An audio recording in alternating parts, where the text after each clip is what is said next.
Ako si Xiaozi. Ako naman si Sanchay. Gusto mo ba mag-shopping? Shopping? Oo. Huwag na. Pagod na ako. Isa pa, hindi tayo magkakilala. Ano namang masama? Magkakakilala rin tayo mamaya at kailangan ko ang payo mo. Ano naman naman yung bibigay kong payo? Basta, isang mahalagang payo. Halika na. Kasya po ba? Okay lang, pero medyo malaki. Chanchay, maganda ba itong damit? Tingin ko kahit ano bagay sa'yo.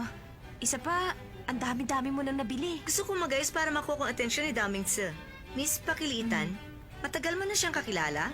Kaya kailangan kita para mabigyan mo ako ng magandang payo.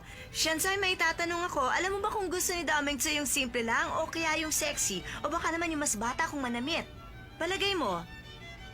Hindi ko masasagot yan. Sa tingin ko, wala na siyang ibang gusto kundi ang sarili niya. Hindi na niya papansinin kahit ano pang suot ng babae. Totoo ba yan?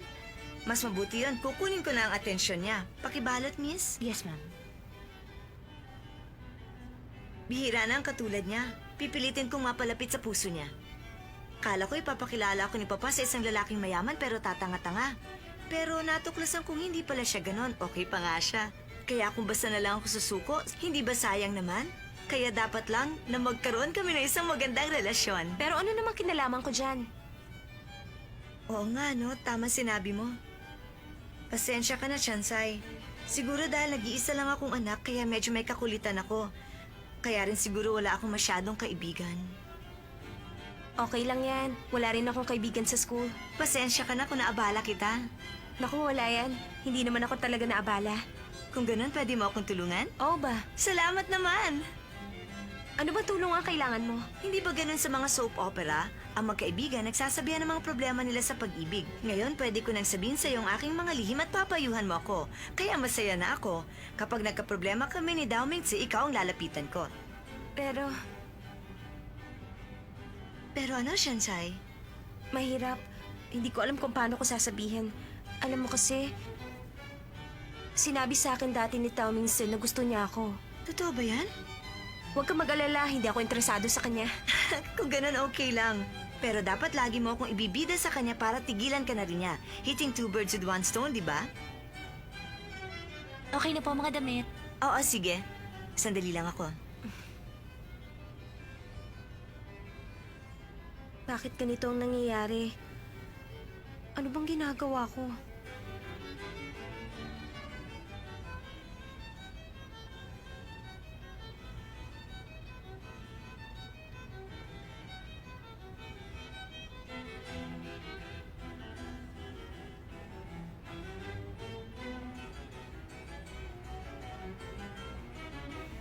Ang ganda naman ng damit. Nung isang taon pa ako bumili ng bago ah.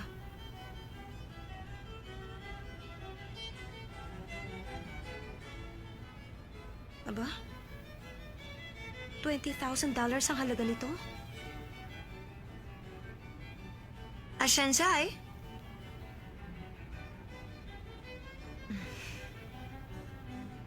Maganda rin yan.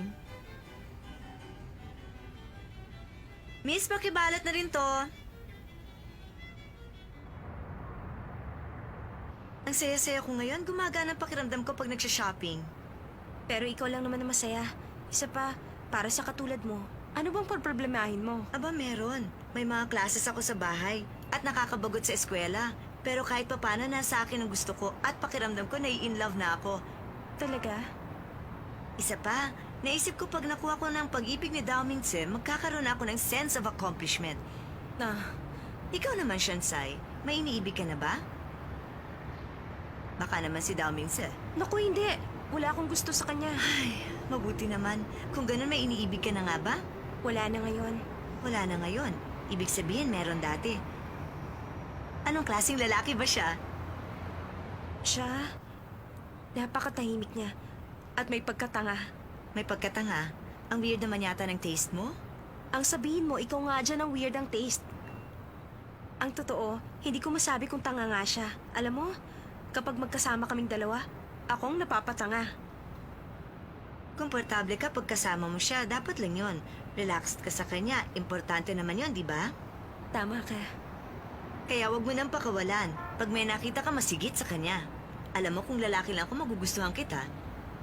Salamat, Sauche. Kung ikaw naman ang naging lalaki, magugustuhan mo kaya ang isang tulad ko? Ano ba namang reaction yan? Nagbibiro lang ako. Huwag ka naman malungkot dyan. Kunwari lang. Teka, para sa'yo yan. Salamat sa pagsama, bye. Aba, ito yung magandang damit. Hindi ko matatanggap ito. Ang mahal-mahal. Huwag ka mag-alala. Isa pa mas bagay sa'yo yan. Mas lalo ka pang gaganda. Gusto talaga kitang maging kaibigan. Diyan ka na, ah. Bye-bye.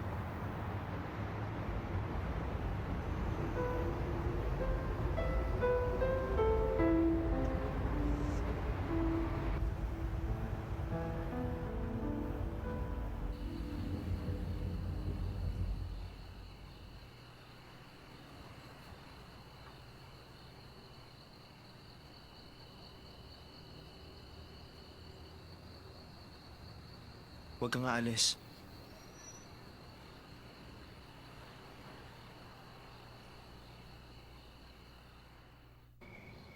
Kaya, wala talaga nangyari nung gabing yon. Ayoko na siyang makita. Di ba sinabi ko na sa'yo, ako magpapasya sa buhay ko. Hindi ko hahayaan makialam sa akin si Mama.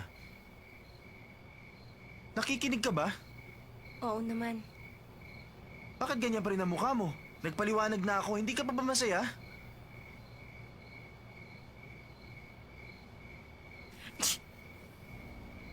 Ano bang gagawin ko sa'yo? Pabago-bago ang panahon. Bakit kasi hindi ka nagsusuot na makapal? Oh.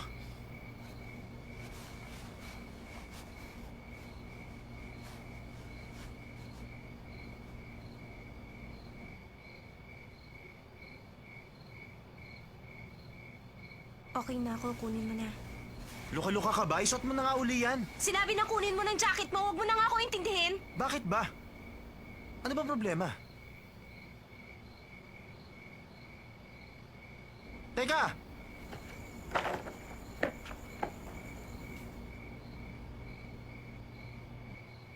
Buong araw kami magkasama ni Xiaozi. At magkaibigan na kami ngayon. Bakit kayo magkasama? Noong unang buong akala ko masama ang ugali niya. Mabuti naman pala siyang tao dahil iniisip niya ang iba. Matangkad siya at mukhang pasensyosa. Bukod doon, maganda pa. Ano to? Bigay sa akin ni Xiaozi. Ibig sabihin, nautukan niya na isang damit lang? Kaya naman kitang ibili niya na. Ngayon, ibinibida mo na siya?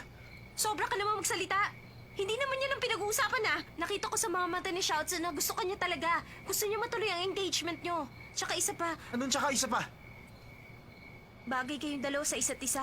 At siya ang gusto ng mama mo. Sa tingin ko rin kayong bagay. Maging mabuti ka sa kanya. Huwag ka na magsasalita. Lalo ako nape-pressure sa mga pinapakita mo. Isa pa, hindi talaga tayo pwedeng dalawa. Higit sa akin si Xiaozi. Bigyan mo siya ng pagkakataon. Ayoko makipag...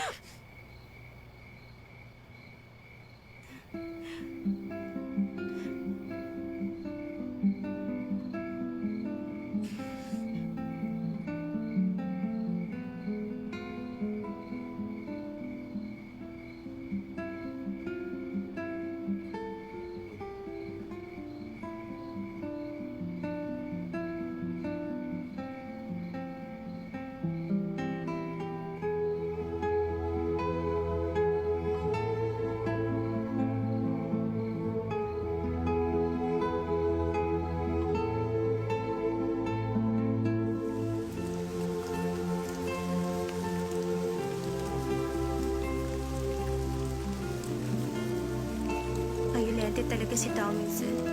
Pero, kasalanan ko naman ito. Kaya niya ako nasaktan. Bakit palagi na lang ganito ang sitwasyon namin? Kahit siguro ang Diyos gusto na kami patigilin.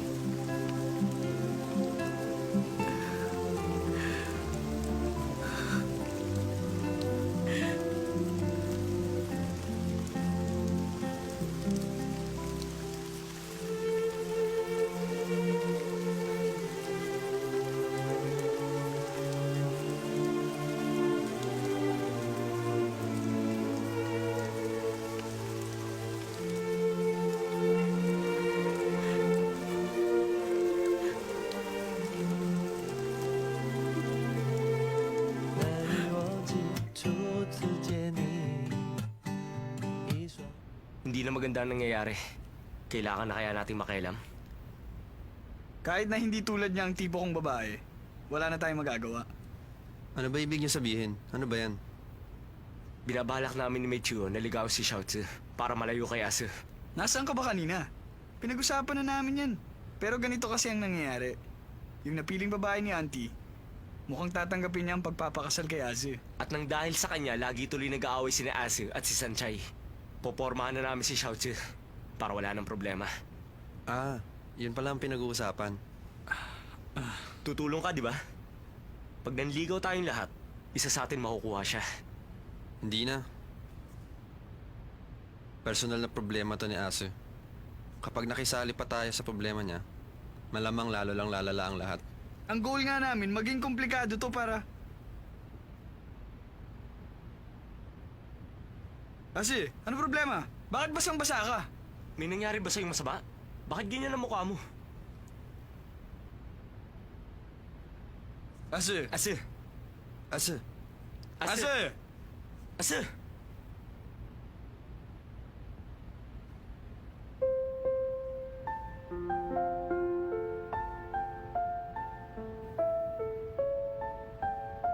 Sinaktan ko na naman siya.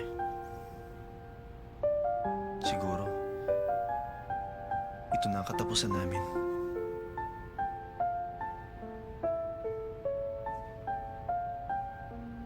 Higit sa akin si Xiaozi! Bigyan mo siya ng pagkakataon! Ayoko na makita...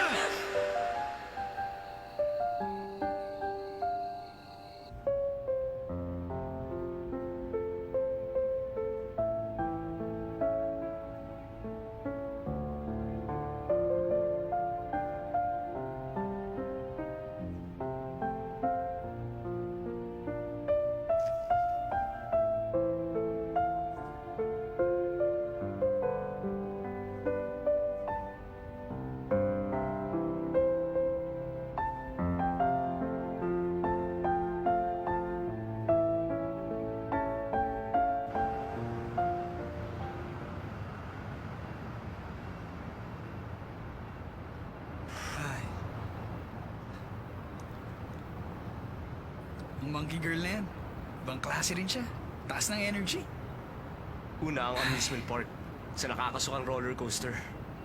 Pagkatapos nagaya siyang mag-shopping. Ngayon naman manood ng sine.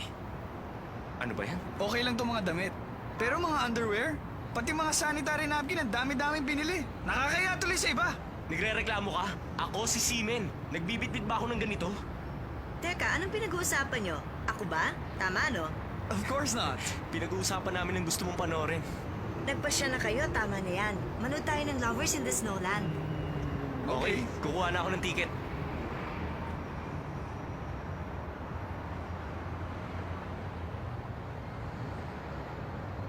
Salamat.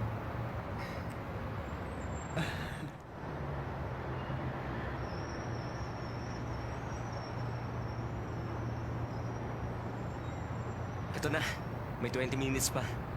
Kahit na maganda ang palabas, alam kong pagod na kayong dalawa.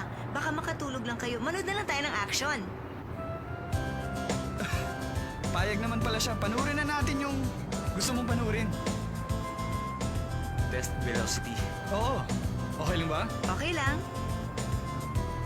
Kukuha ako ng ticket. Sige. Bye. Gusto niyo palang panoorin ang pelikulang yon. Pwede na, mukhang maganda rin. Alam mo, matagal na akong di nakakanood ng sine. Ang sabi ni Papa, total mahilig ako manood ng sine, ibibili na raw niya ako ng isang projection system para sa bahay na lang ako. Ang panonood ng pelikula, may mga fun side din naman. Tama ka. Habang nanonood, kumakain din ako ng ice cream. The best, di ba? Gusto mo ng ice cream? Aha. Bibili kita. Ay, talaga?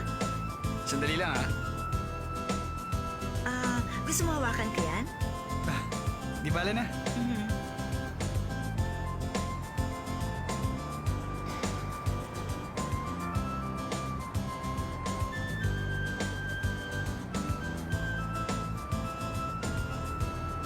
Nakabili na ako. Si Michuo. Bumili siya ng ice cream, babalik din agad. O, yung mga gamit. Dala-dala niya. Na kaya niyang dalhin yung mag-isa. Pakihawak naman. Okay.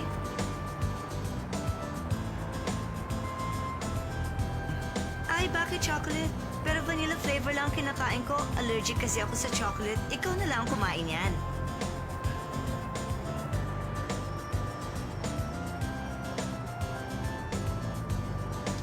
Miss, hindi ko matiis na hindi ka bigyan ng ice cream. Kasi, ang cute-cute mo. Totoo ba yan? Talaga? Sige, thank you. May paraan pala kayo pagdating sa babae. Feeling ko tuloy ang haba ng buhok ko. Alam mo, Shotzi, gustong-gusto ko naming makasama. Talaga? Sa totoo lang, hindi ba kayo nababagot? Paano kasi alam ko namang ako lang ang nasusunod kanina pa. Hindi. Basta masaya ka, masaya rin kami. Kahit na nakakapagod, okay lang. Ang bait niyo namang dalawa. Nagbo-blush tuloy ako. Pag sinabi ko bang ayoko ng manood ng sine, hindi kayo magagalit? Hindi. Bakit naman kami magagalit, hindi ba? Okay lang. Ano gusto mong gawin? Puntahan natin si Sanchay. Si Sanchay? Sige, pero nasa trabaho yata siya ngayon. Ano, tayo na? Halika na. Sayang ang ticket! 正在下着雨，今天是星期几 ，But I don't know 你去哪里。虽然不曾怀疑你，还是忐忑不定。谁是你的那个唯一？原谅我怀疑自己。我明白，我要的爱会把我宠坏，像一个小孩自动在你怀里怀。你要的爱不只是依赖，要像个大男孩，风起又日晒，生活自由自在。